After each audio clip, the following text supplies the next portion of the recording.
Hoje existem dois grandes mistérios envolvendo Roronoa Zoro que permanecem sem respostas. O primeiro é a aparição daquele misterioso ceifador da morte diante de seus olhos após a batalha em Onigashima contra King. O segundo é o fato de que, mesmo sendo um dos maiores espadachins da atualidade e também de todos os tempos, ele ainda não conseguiu transformar nenhuma de suas espadas em uma Kokuto, em uma lâmina permanentemente negra. Mas a ideia aqui é que esses dois mistérios possam estar diretamente conectados. E se o encontro de Zoro com a própria morte for justamente a chave para ele alcançar o próximo nível de sua espada e finalmente criar sua primeira Kokuto. Nesse vídeo eu vou mostrar por que essas duas questões parecem andar de mãos dadas e também como isso pode definir o futuro do melhor espadachim do mundo. Fala galera, Chapéus de Palha aqui, eu sou o Lip e hoje eu vou trazer pra vocês uma teoria, mas dessa vez, tá, de uma forma um tanto quanto diferente. Eu vou ler a teoria aqui com vocês, vou fazer os meus acréscimos em cima dela, e é isso. Se por acaso esse vídeo tá sendo publicado, é porque eu li a teoria e achei que vale a pena ser compartilhada. Se não, eu vou simplesmente gravar esse vídeo e não vou lançar. Então, se por acaso você está aqui comigo nesse momento, é porque essa teoria vale a pena, tá? Ela me foi enviada pelo @I'mNotLuffy, conhecido também como Hyugo lá no X, antigo Twitter. E ela começa da seguinte forma: Zoro acabou de derrotar King, tá quase morto. E aí, o Oda desenha algo que ele nunca tinha desenhado antes: a morte, literal, capa preta, foice erguida. Por que justamente ali? Por que justamente o Zoro e por que ela foi embora? Ah, e não esquece do like e de se inscrever no canal também. Antes de qualquer coisa, o que é uma lâmina negra? A obra confirma duas no mundo inteiro: Yoru do Mihawk e a Shusui do Ryuma. Em mais de 1000 capítulos, só duas. Numa obra cheia de espadachins lendários. Roger não tinha, Rayleigh não tem, Shanks não tem, os almirantes não tem, os cavaleiros sagrados não tem. O que esses dois fizeram que ninguém mais conseguiu. Curiosamente, essa teoria já começa num ponto um tanto quanto delicado, né? Que é categorizar todo mundo que usa espada como um espadachim. Parece que para você ser um espadachim, One Piece tem um tipo de comportamento diferente, um tipo de caminho diferente a ser seguido, como eu vou falar um pouco mais na frente, porque eu acredito que a gente vai entrar aqui no tema do Bushido. Mas para mim, tá, a ideia de todo mundo que usa uma espada, seja como recurso principal ou secundário, terciário, ser classificado como espadachim dentro de One Piece é um pouco equivocado. Porque, por exemplo, a Big Mom usa o Napoleão como um recurso, mas a Big Mom não é uma espadachim. O Kizaru também usa um sabre de luz como recurso, mas o Kizaru não é um espadachim. Então eu acho que nessa categoria aí, né, o Oda nunca estabeleceu com muita clareza o que é ou não. Mas Ryuma, Mihawk, Zoro, todos esses certamente são. Tá, mas o que esses dois fizeram que ninguém mais conseguiu? A explicação oficial é que precisa de haki do armamento e muitas batalhas. Só que isso não fecha. O Roger lutou em centenas de batalhas com um haki absurdo e nunca enegreceu a Ace. Rayleigh também. Mihawk literalmente disse pro Zoro durante o treino que haki torna a lâmina negra, mas só temporariamente. Tem algo a mais, algo que a obra não explicou, e Oda deu a pista quando desenhou aquele ceifador em Wano. Esse é um tema que me deixa muito encucado, né, porque eu achei que o Oda fosse se aprofundar nisso lá em Wano, mas ele deixou só tudo um pouco mais nebuloso. Na minha concepção, existia essa ideia de você lutar muitas batalhas revestindo sua espada em haki do armamento, até que em algum momento ela seria revestida de uma forma permanente. Mas depois, posteriormente, a gente vai descobrir também que existe o revestimento do haki do rei. Então pode ser um revestimento do haki do armamento muito potencializado e depois o revestimento ainda revestido ali com o haki do rei que permanece na espada, fecha ela, sela ela, por assim dizer, e aí simplesmente tá ali uma Kokuto muito bem construída, muito poderosa. Mas, né, especulações. Volta lá no início de One Piece, capítulo 84. E isso aqui eu gosto, tá? Pegar uma base lá no início da obra para trazer uma conclusão para agora, eu acho muito interessante. Por quê? Pode ser que o Oda não tenha estabelecido isso lá no passado, mas ele pode aproveitar esse gancho, essa margem, essa brecha para estabelecer sim algo para o futuro. Zoro foi destruído pelo Mihawk no Baratie. Ficou com a cicatriz que carrega até hoje e fez uma promessa em Arlong Park. Até eu derrotá-lo, nem mesmo o Deus da Morte pode levar minha vida. Guarde essa fala.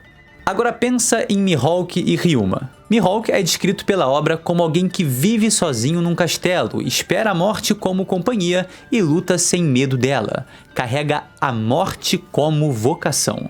Ryuma, o deus da espada, protegeu o Wano sozinho contra o governo mundial, cortou um dragão pela metade, foi enterrado com a espada e mesmo morto como zumbi, manteve a Chusui negra. Nesse ponto, eu acho que o Mihawk está mais conectado ao tema de solidão do que morte em si.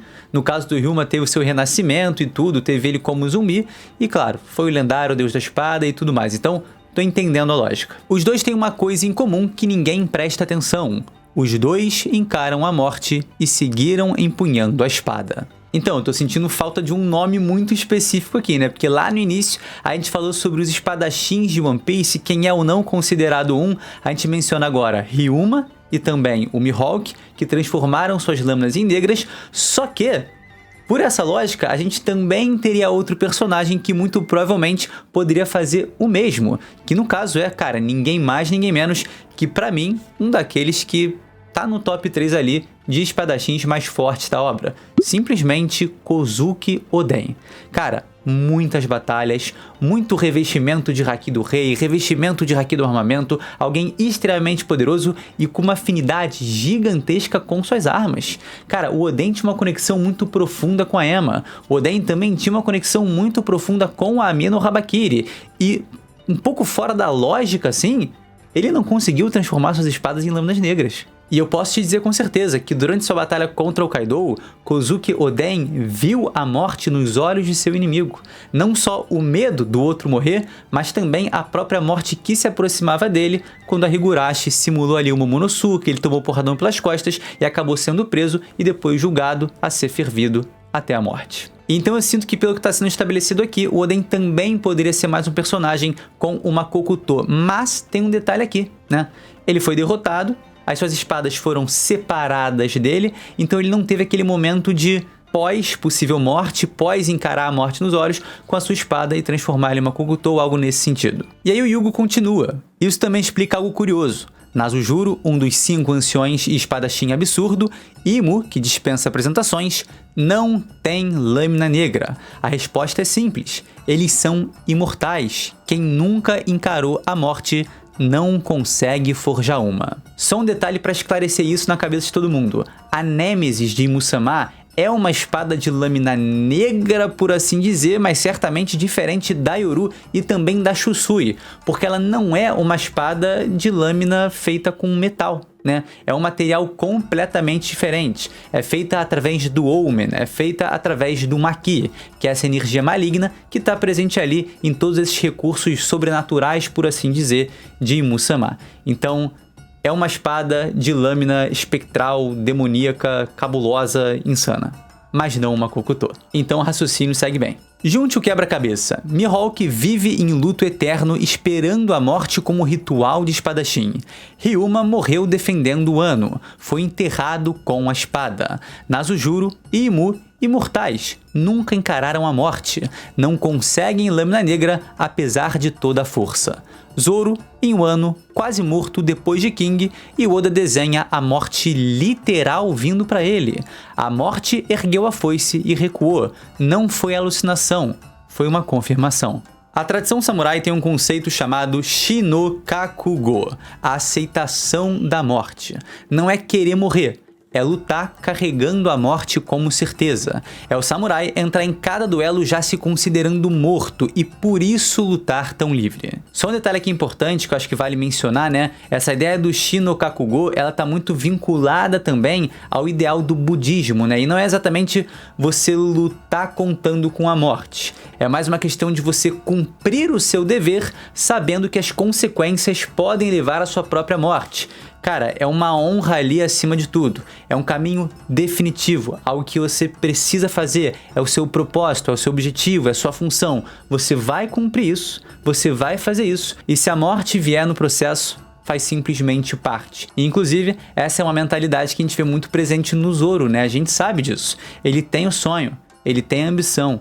hoje é proteger o Luffy acima de tudo, é alçar ele como a asa do rei dos piratas. Então a própria menção do Shino-Kakugo aqui é interessante, porque mais uma vez, né, retoma ao Bushido e, como eu mencionei lá no início do vídeo, eu acho que existem alguns requisitos que precisam ser cumpridos para um personagem ser considerado um espadachim dentro do mundo de One Piece e não ser só segurar uma espada, né? Eu acho que vai além disso, vai algo mais. É seguir o caminho do samurai, por assim dizer. É seguir mais por essa ideia do Bushido. É ter uma honra ali presente. Enfim, eu acho que é uma forma de treinamento ali mais formal, né? É um treinamento ali mais tradicional, né? Se a gente pegar, por exemplo, o Zoro pequenininho, a gente vê ele treinando desde criança com shinais, né? Que são essas espadas de bambu. A gente vê o mesmo cenário com, por exemplo, o Fujitora e, obviamente, também o Mihawk. Então esses personagens, eles têm um caminho ali de educação mais formal, por assim dizer, dentro do caminho samurai, do caminho espadachim e do caminho que torna eles, cara, exímios usuários de espadas como de fato são. Não sou dessa escola filosófica dentro do universo de One Piece que acredita que empunhou uma espada é espadachim. Não acho que o Shanks seja um espadachim, por assim dizer, só porque ele tem a Grifon, né? Mas eu acho que sim, ele tem uma habilidade com a espada gigantesca que se equipara ali até a do Mihawk. Mas eu sinto que numa porradaria ali intensa, mano, se precisar o Shanks vai dar um chute no saco do Mihawk e vai se mostrar superior, tá? Já o Mihawk não, o recurso dele, o treinamento é 100% focado em espada por espada e, cara, vai usar só a espada. Miyamoto Musashi escreveu isso no livro dos 5 Anéis. Os maiores espadachins da história real só se tornaram grandes depois de morrerem uma vez, encarar o próprio fim sem fugir. Em um ano, Zoro morreu nesse sentido, aceitou e voltou. E aí vem um detalhe que conecta tudo com a fala do início. Zoro disse: "Nem o Deus da Morte pode me levar até eu derrotá-lo." E eu gosto muito desse retorno, porque é uma menção, cara, que o Zoro faz realmente lá no início da obra, que conecta muito bem com essa questão do Shinigami ali, do ceifador aparecendo para buscar a raça dele lá, e olhando e falando: "Irmão, peraí, você não cumpriu a sua promessa ainda, então eu não posso te matar. Você ainda tem vontade para viver, você ainda tem um caminho para traçar." Eu acho isso muito maneiro. E, inclusive, o Yugo ele traz aqui exatamente o que eu falei agora, né? Em um ano, o Deus da Morte veio e confirmou a promessa. Não foi levado. Aquilo não foi uma escapatória da morte, foi um pacto com ela. Zoro fechou um acordo silencioso. Enquanto o sonho dele estiver vivo, a morte espera e a morte aceitou. A lâmina negra não é forjada por Haki. E aqui eu acrescentaria, não é forjada só por Haki, ela é forjada por sentido. Uma espada empunhada por um espadachim que carrega um sonho maior que a própria vida e que encarou a morte sem largar a espada. Começa a impregnar a lâmina, geração após geração de luta, batalha após batalha quase fatal, até o aço deixar de ser aço, vira vontade cristalizada. Uma palavra que não está sendo usada no texto, mas que a gente pode traduzir aqui, né, é essa questão da ambição. Um sonho maior do que a própria vida. É algo muito grande e algo que a gente vê também muito presente na história do Zoro. Então acho que realmente essa questão da ambição, da vontade, que muitas vezes dentro de One Piece é traduzido em Haki, pode ter sim uma relação bem profunda, tá? Com uma lâmina permanentemente negra. E inclusive aqui vale um detalhe, vocês sabem que eu adoro o simbolismo, né? Eu acho muito importante isso para uma obra porque traz profundidade a um conceito que está sendo colocado ali. E na minha visão, quando Oda trata de espadachins nesse universo, ele coloca muito simbolismo. Ele trabalha um lado muito mais conceitual do que concreto e eu me explico. Se a gente pegar o Zoro, quando ele começa a discursar sobre a capacidade de cortar qualquer coisa, a partir do momento que ele tem uma espada na mão, capaz de cortar aço, capaz de cortar uma pedra, logicamente não faz sentido ele passar essa lâmina numa folha de bananeira e a folha de bananeira não cortar. Mas a partir do momento que o que está sendo impregnado na lâmina é a vontade dele, é a intenção dele, aí as coisas mudam completamente, porque entra nessa questão mais simbólica. A vontade dele, a intenção dele está presente ali, revestida de alguma forma, não só no seu movimento, mas também na sua lâmina. Então, se ele tiver vontade de cortar uma pedra, Mutei o microfone sem querer. Mas se ele quiser cortar uma pedra, ele vai cortar uma pedra. Se ele não quiser cortar uma folha de papel, ele não vai cortar uma folha de papel. A Oda Uestremon carrega o sonho da Kuina, carrega o sonho do Zoro, e em Wano foi banhada na promessa que ele fez ao Deus da Morte. Olha de novo essa questão do simbolismo, né? Ela foi banhada na promessa, ela foi banhada na intenção, no propósito. A primeira lâmina negra do Zoro vai ser o Oda Uestremon, e ela vai aparecer no dia que ele cruzar a espada com o Mihawk pela última vez. Por isso, o Oda desenhou o ceifador. Por isso a foice não caiu. O Deus da Morte não foi ali para ameaçar o Zoro, foi para reconhecer ele. Mihawk passou, Ryuma passou e agora o Zoro passou também. Eu só deixaria aquele questionamento em relação ao Oden, né? Mas eu acho que é aquilo que eu bem justifiquei no início, já entendendo um pouco por onde ia. Que é, o Oden viu a face da morte através de sua luta contra o Kaido, né? No momento que ele foi enganado ali e tomou um porradão pelas costas, mas ele não teve oportunidade de, depois disso, pegar sua espada novamente, lutar com ela novamente, desenvolver ela e até chegar no patamar de você revestir a sua espada não só com a sua ambição de um rei, né, com o Haki do Conquistador, mas também com o Haki do Armamento e, claro, essa questão do sonho também está ali presente de certa maneira. O Oden, infelizmente, foi cedo demais. Os 3 únicos espadachins da obra que olharam a morte nos olhos e continuaram empunhando a espada. Quando a Wado enegrecer, vai ser a confirmação de algo que o Wano já tinha mostrado. O caminho até o título de maior espadachim do mundo não passa só por vitórias, passa pela morte. E o Zoro já fez essa travessia. Espero que tenham gostado. Gostei demais da ideia de vontades e sonhos bem One Piece mesmo. Mihawk e Ryuma provavelmente tinham a vontade deles e alcançaram ela. Agora é a vez do Zoro. Felipe Sieira, vou te marcar, pois foi por sua causa que criei essa conta. Obrigado pela inspiração. Se der, lê aí, kkk.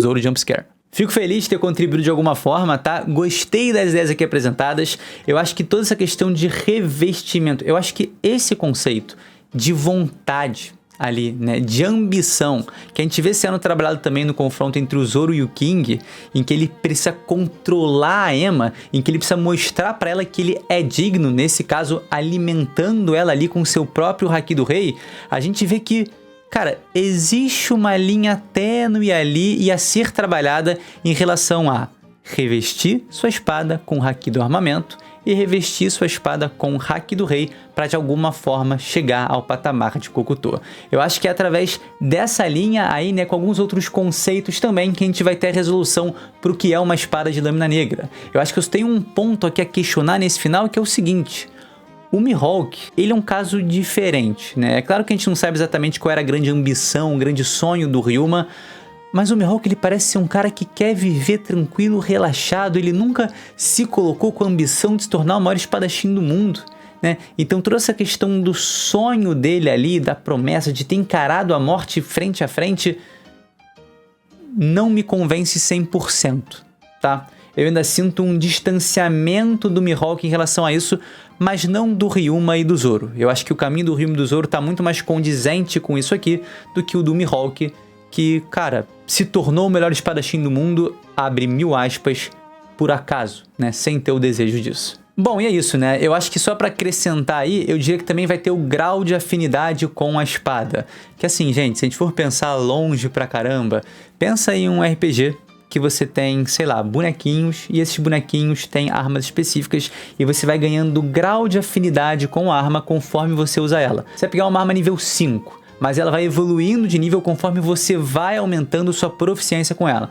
Então ela vai chegar no nível 5, nível 6, nível 7, nível 8, nível 9, e o nível 10 é o maior nível de sincronia que você pode ter com ela. Acho que ficou bem didático assim pra entender, né? Então o Zoro, principalmente com a do Uestremon, ele ainda tá, ó, desenvolvendo esses degraus. E quando ele chegar nesse grau de sincronia, seja com o revestimento do armamento muito forte e um revestimento do rei ali capaz de selar ela, eu acho que ali ele vai ter a sua bendita Kokuto. Galera, esse foi o vídeo. Eu espero que vocês tenham gostado da teoria do Yugo e, claro, os meus acréscimos também. É muito interessante porque esse foi um assunto que começou a ser trabalhado, cara, lá em 2018, 2019, quando o Zoro tava chegando em Wano e tudo, começou a ter toda essa especulação sobre Kokuto e tudo mais conversa, até Tengoyama Hitetsu, mano, enfim. E é um assunto que gera conteúdo até hoje, né? Não à toa, estamos aqui, todo mundo, eu e vocês, e o Hugo também, falando sobre esse tema que é muito interessante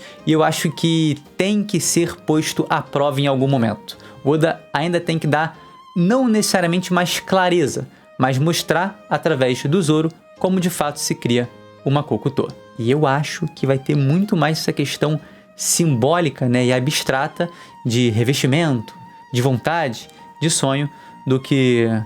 Ah não, você pega a espada, passa cebosa nela e mergulha na água quente. Tá ligado? Pelo amor de Deus. Enfim, galera, beijo no coração de vocês, tamo junto e até o próximo vídeo. É isso, like, se inscreve e valeu!